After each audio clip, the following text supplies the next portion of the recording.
Good morning. Welcome to this edition of the Coal Scene. I'm Chris Hamilton, and I'll be your host for the next half hour.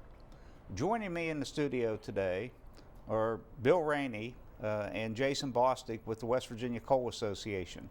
We're going to be talking about the Friends of Coal organization, some various things going on within the coal industry, and we're also going to be talking about some environmental programs that are ongoing as well. Joining me first is Bill Rainey, President of the West Virginia Coal Association. We're going to be talking about the state of the industry and a little bit about Friends of Coal. Morning, Bill. Good morning, Chris. Glad you've taken time from your busy schedule to join us here today. Always glad to be here, always. Wanted to talk a little bit about the Friends of Coal.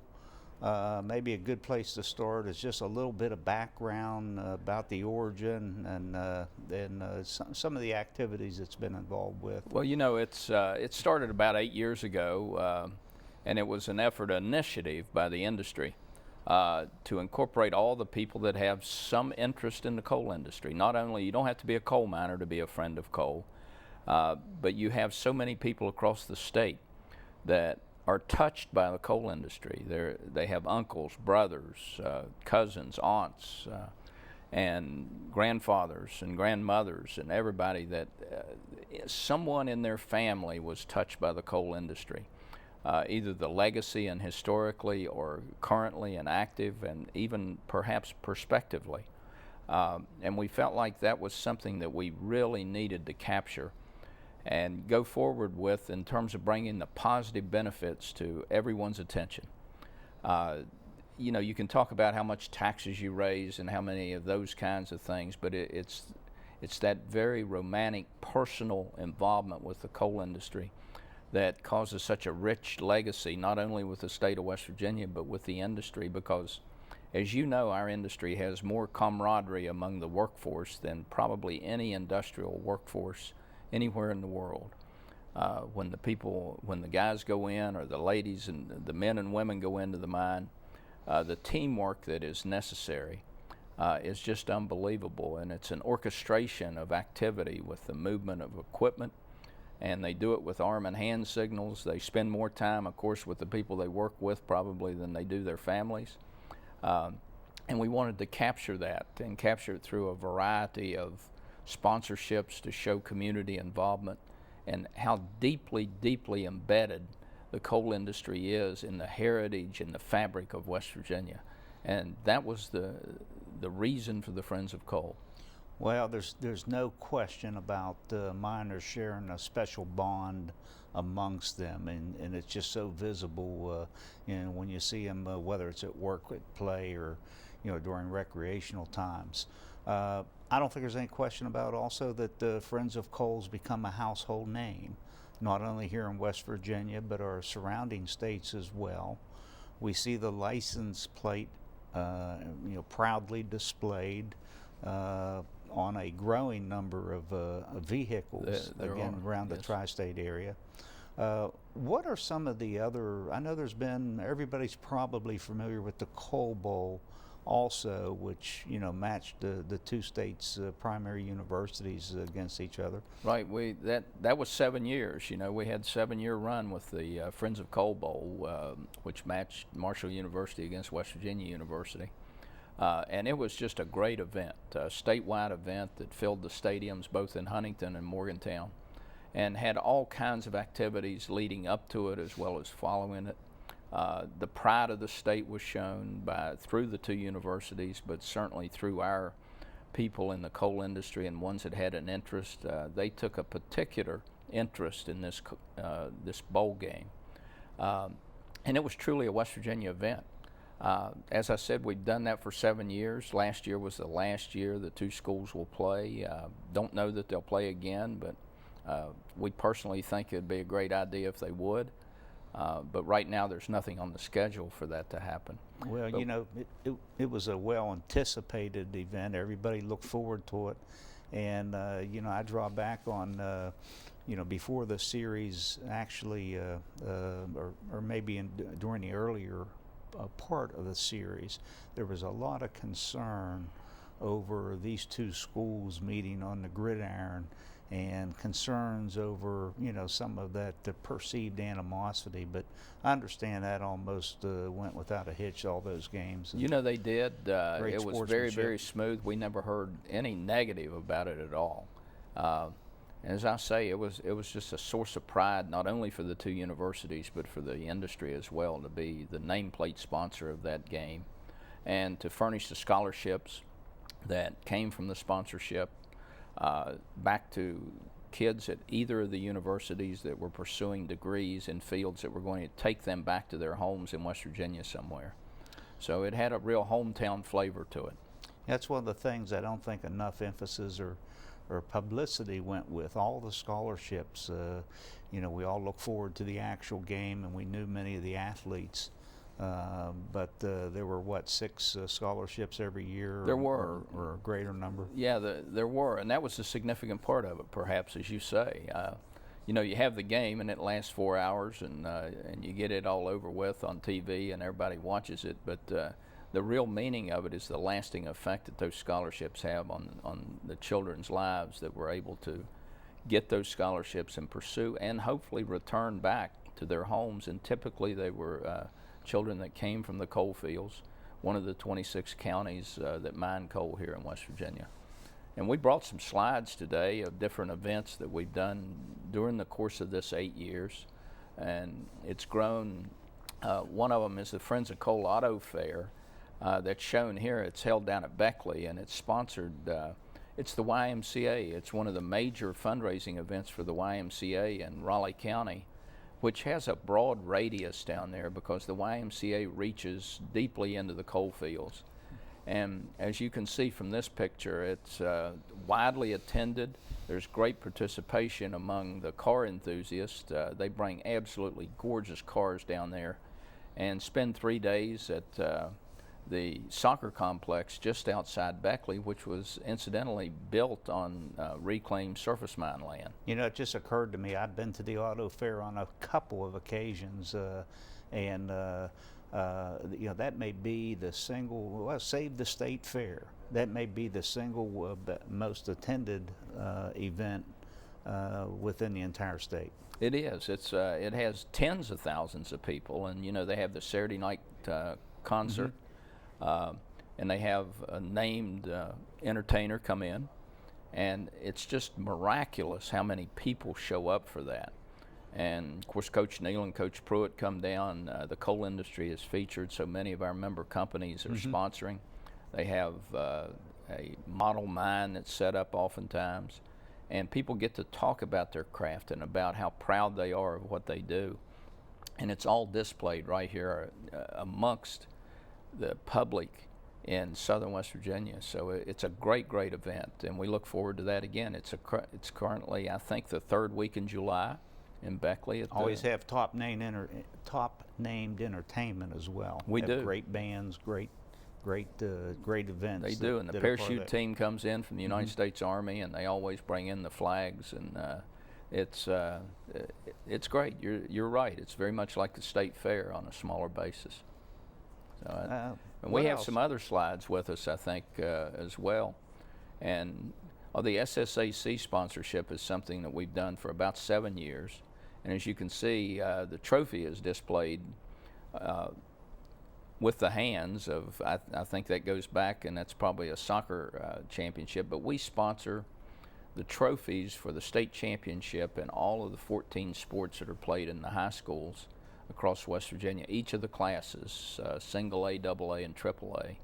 So in essence, you have 14 mini coal bowls. We do. Going yeah, on we out do. There in various sports. Yeah, in all the different sports. And, and some of them are individuals such as cross country, but then you have the football playoff in Wheeling that spans about 3 days. And the SSAC does a wonderful job of recognizing the coal industry, the significance of it, and then each participant on the teams that play in the championship game get a plaque that they can take home, and it's a memento of their great accomplishments. So it's a very positive thing. It carries the Friends of Coal logo and shows once again how deeply embedded and committed the coal industry is to the communities and the lives of West Virginians. I don't know if there's another slide or two on this series or not, but Yeah, there are. That's Cedar is another one that comes to mind, and it's a group that's down in southern West Virginia and eastern Kentucky, and they concentrate on the high schools and middle schools and do a coal education program, and it runs predominantly in Mingo, Logan, and Boone, McDowell, and Wyoming, and has moved into Wayne County. And they continue to expand and move into the other counties. And if no one has been to what they call the coal fair, then it's worth a trip, because what they do is, unlike the science fair that they do in high schools, where the students are supposed to do it all and the parents aren't supposed to help, you know how that goes, and typically I think the parents do help. Cedar encourages the parents to be involved and help the children with these projects, which are all coal oriented, either for the use, the mining, the transportation, but some aspect of the coal industry is featured in the coal fairs, and it's been held the last several years down at the Harless Center in Gilbert, and it's just a wonderful array of very, very bright students and a great enthusiasm and a real passion for what they do. So you know, they're looking at the students as well as the teachers, and they assist the teachers in this, and they conduct tours. So they do a great job with those students. And you know, again, the Friends of Coal is proud to be involved with that, because that is our future, and it is training them. And we're going to have our future coal miners, our managers, our engineers, our chemists, all the people that are so integral to the coal industry, and making sure that we do have a good, solid future. I know not only do we have Cedar in the southern part of the state, but there's been a growth of coal programs throughout the state. I know Tulsa High School last year began incorporating coal within their career and technical program. And I believe the graduates of Tulsa High School that were in this program finished an apprenticeship program. And then I believe that was duplicated throughout Logan County with Mann, Logan, and Chapmanville High School. And I think they ended up with a certificate, didn't they? They did. Apprentice certificate, so they could go to work they were upon job graduation. ready. They were job ready. Yeah. Had met all the prerequisites, had an apprenticeship card, and the schools identified these individuals as being part of their energy team. Well, and I think that's so important, because you give the children, the students that want to go right straight to work after high school, they have that opportunity. And of course, you got Southern West Virginia Community College down there in both of those counties, that they can expand their education in the mining industry or into the fields and skills that are necessary. So that's enormously important. And I also want to mention the Friends of Coal Ladies Auxiliary, which is a group of ladies that started about 7 years ago. Appropriately so. Down in Beckley. And you know, they are so enthusiastic. They teach a 5-week curriculum in 2 schools, one in Fayette County and one in Raleigh County, and they are absolutely busy all the time. And they prepare Christmas baskets for, this past year it was for deployed soldiers' families that were with the National Guard and the reserves, that for whatever reason the soldiers were not there. They were deployed somewhere in Afghanistan or across this world, and the Friends of Coal Ladies Auxiliary stepped up and made sure that those families had a wonderful Christmas. They participate in the parades. They're so instrumental in the auto fair down there, and they're very, very active with lots of, you know, excuse me, the Veterans Hospital. They spend a lot of time at the Veterans Hospital and making sure that the veterans there understand the coal industry. And most of them do, because they're all retired coal miners who have served in the Army, the Marines, the Navy, the Air Force. So the ladies are doing a miraculous job in Raleigh and counties south, and they form ladies auxiliaries across southwestern Virginia, as well as some in eastern Kentucky. So it's very, very positive to have these gals involved in this, and they've done the exhibition mine at Beckley too, which we have the the monitors there that tell the story, and it's a great trip there. I don't want to leave anybody out. I know there's been a couple of organizations up in the northern part of the state as well that have attempted or in the process of starting local chapters and local groups of ladies auxiliaries and different coal advocacy organizations. Also, we mentioned Tulsa and Logan High School.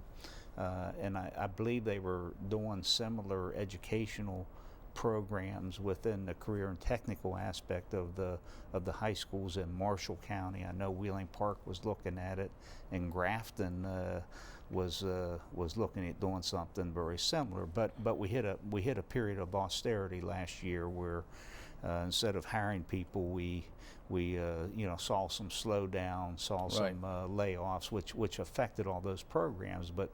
But they're still there, and there's still attention that's paid to them. And as you know, it's important because we've got people that are wanting to retire. Right. And as they retire, and it's not only coal miners. I mean, it's people that are conversant with transportation, trains, boats, trucks. How do you get the coal from the mine to the market? And you've got accountants, you've got chemists, you've got environmental scientist people, water quality, all of that. There's so many supporting things that they can become trained in once they learn the inside workings of a coal mine. They'll know how it all comes together that way. And I know, despite a lot of the slowdown that's going on, and there are a couple thousand miners that are laid off, but there's also optimism and enthusiasm going forward that this is going to change when the economy picks back up, and we'll have a strong coal industry here within the state of West Virginia. Well, we believe that. We absolutely believe that, and we think that's so important because state government depends on it so heavily. And last year it was about 125 million tons, and we need to do a little better than that, and we need some research money directed to extraction, and we've got a lot of research going on. So there's a lot of things going on behind the scenes that many people don't know about, but it's a very vibrant industry. It's one that has a great future because there's no substitute for it right now. We're supportive of all kinds of energy, of course, as we've said many times, but there's nothing more dependable, more reliable, and provides more lower cost electricity to our citizens than using coal-fired electricity. Bill, we're just about out of time. We're going to take a short break. We appreciate you coming by so much, and we'll have you back here soon to maybe give a more in-depth picture, snapshot of the industry today. That'd be good. I'd be anxious to come back anytime. Thanks. We're going to take a short break to visit one of our sponsors, and we'll be back in just a moment. Thank you.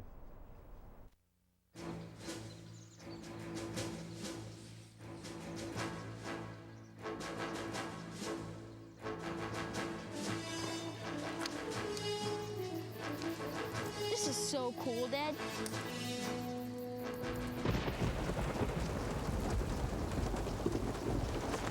Awesome. This is so cool, Dad. You don't have to be perfect to be a perfect parent. There are thousands of siblings in foster care who'll take you just as you are.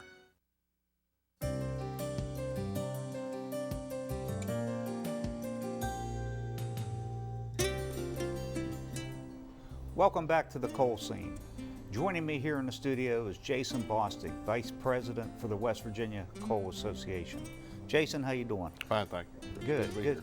Good to see you. Glad you took a little time from your schedule to join us. Want to talk about some mine reclamation, some general environmental quality issues, and one of the things that I've noticed traveling around the state, how much better, how improved the mine reclamation. I'm just talking about on-the-ground reclamation practices and how they have evolved here over the past couple of decades. Yeah, Chris, we're really starting to see the fruits of our work and the work of the regulatory agencies over the last 30 to 40 years. as these mine sites mature, the revegetation's coming back very aggressively, and we're completing the reclamation cycle a lot quicker than what we did in the past. And I think that's because of the dedication of the professional mining folks that work on this every day, as well as the cooperation of the regulatory agencies that allowed us to try what back then were experimental practices relative to reforestation and getting trees to grow and grass to grow on these former mine sites. You know, just reflecting back, and it seems like we go through trends, you know, particularly as it relates from those who oppose mining and surface mining. I know there's been a lot of emphasis on mountaintop mining here, you know, over the past few years, but years ago, you know, it was just those basic fundamental mine reclamation practices that were under some criticism, under assault by the environmental extremists that I would characterize, but you know, there was concern over high walls, concern over the configuration of these sites. But you look at them today, I mean, the level of professionalism and attention to detail is just phenomenal. Yeah, it really is, because it's really something impressive to look at when you think of the amount of ground that can be disturbed in the mining process and how quickly and how effectively we can put it back. It's really something to be proud of. But one of the things that we noticed at the association, you know, these mining sites aren't exactly open to the public. You know, they're isolated, they're up the hollows where we mine and extract the coal, and they're typically way back on the hill. So one of the things we wanted to do to just show the public how effective we could be with our reclamation practices was start a photo stream for Friends of Coal on Flickr. And I believe you'll see some of those photographs up on the screen in front of you right now. But what we've done is we've traveled around the state and taken photographs of mines in various stages of mining and or reclamation. So what we're trying to do is show the public exactly what you and I and the rest of the mining professionals know, that land reclamation particularly, we're getting extremely good at that, and it is becoming more and more of an exact science. But one of the other things that the photo stream shows is we tried to balance the amount of pictures on the site between active and reclaimed, and maybe a couple of progression photos, so that you can see what it looked like when we were actively extracting the coal, now what it looks like as we reclaimed the site. And there's also some mining process photos on there for people that just want to understand the coal industry better. And what coal's used for. We've got a couple of diagrams about how coal's consumed by electric utilities or by steel makers. I know years ago, you know, 15, 20 years ago, one of the key aspects of land reclamation was compaction. You know, they wanted you to place this and compact it as tightly as you possibly could, and consequently, you know, it often no longer became porous, and you know, nothing or very little would grow on it because you, in essence, you know, reformed, you know, rock structures. Yes, that's really one of the true successes, Chris, over the last 20 years. And again, that was a cooperative effort between the coal industry and the regulatory agencies. But what we found after the passage of the Surface Mining Control and Reclamation Act, just what you said, the law mandated that this material be tracked in so hard and so heavy that it was very hard for any kind of root structure of any kind to penetrate and to establish growth. And I think about 8 years ago, through the efforts of OSM and a lot of the research that was done in West Virginia, the forestry reclamation approach was developed. And that is now the preferred reclamation technique on all surface mines, not only in West Virginia but Appalachia. And what it does is allow you to leave the reclaimed material a little more loosely packed rather than tracked in so hard.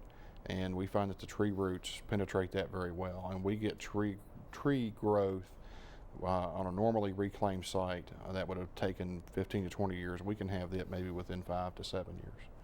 So it's a true success story. Well, I'm glad you brought these slides showing some of these reclamation sites with you here today, because you know, you don't see that. You don't see those slides very often. In fact, you know, the media, and you know, it's not really a criticism, but they show a lot. They like to show a lot of activity. They don't like to show a place that's been reforested or you know, trees or gently rolling terrain. You know, they like to show that active pit where you have you know, explosives being detonated, where shovels are loading trucks, and you have some dust, and it's an industrial site. I mean, it's a basic industrial site while you're extracting the coal. It is. And one of the frustrating things for us, as you know, is when the media does take the time to say get in a helicopter or get in an airplane to actually go look at these sites. We've done such a good job blending reclamation sites into the surrounding topography that they can't point out a reclamation site. So when they show their video to the uninformed, all they can pick up on is the active area. So that's one of the things we hope to do with this new photo stream, is illustrate, because we know what's been mined and what's been reclaimed. We can point out the active workings and what it looks like after it's reclaimed. One of the things you mentioned, and you know, we know how efficient we become and how safe we become extracting the mineral, and there's a lot of new mining technologies, and that workforce that we so often applaud have become so professional with 20, 30 years of mining experience. And I guess that same level of expertise and competence has also been taking place within the on the environmental side of the business. That's exactly right, because we've got an entire generation of surface miners. Their entire career has been focused on reclamation practices, and they're truly professionals in how they practice what is kind of a blend, if you will, between science and art, so that you can apply the reclamation regulations in a way where the sites are revegetated and very successful. The other thing that really surprised me, not too long ago, I was at a surface mine operation, and you know, I found not only did you have the core of mature professional workers and supervisors, but you had engineers, you had technicians, you had chemists, biologists. There was even a couple foresters on this one site where we was, and that's pretty typical. We are probably the most technical intensive industry, from folks on the ground on the work site every day. You know, other industries have engineers and technical folks, but they're typically in corporate headquarters or the environmental centers. But we've got engineers that not only design the mine plan for the active extraction, but are designing the reclamation plan, working on the permits. We've got biologists and chemists that analyze the water and the success of the reclamation and the water quality effects of the mining. And foresters, professional foresters, and work in the mining industry to make sure these surface mines are reclaimed as quickly as possible. so it is true, the same level of professionalism and expertise that we see right at the extraction phase is also very much prevalent here at on the mine reclamation side of the business. That's